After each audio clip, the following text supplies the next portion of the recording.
নমস্কার, আমরা আছি ডাইনার চরে ঘুরতে ঘুরতে, বাগান ঘুরতে ঘুরতে চলে আসলাম ডাইনার চরে। এই যে খয়ের বাড়ি, কলাবাড়ি টি গার্ডেনের খয়ের বাড়ি। পিকনিকের মস্ত মজা। কেউ যদি পিকনিক করার থাকে বন্ধুরা চলে আসবেন জানুয়ারি ডিসেম্বরে, খুবই আনন্দ হয়। আর ডাইনায় পাহাড়ে জল হচ্ছে, ডাইনার জল বাড়তেছে। ডাইনার জল এরকম কম দেখার কারণ হচ্ছে ডাইনা অনেকটা চওড়া, মোটামুটি 1.5 থেকে 2 কিলোমিটার নদীর চওড়া।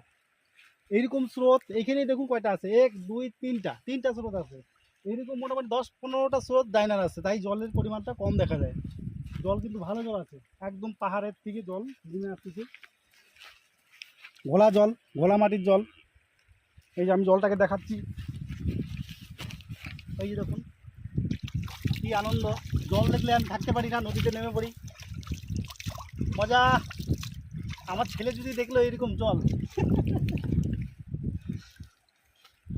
আসুন মজা নিন কলাবাড়ি খয়ের বাড়ির।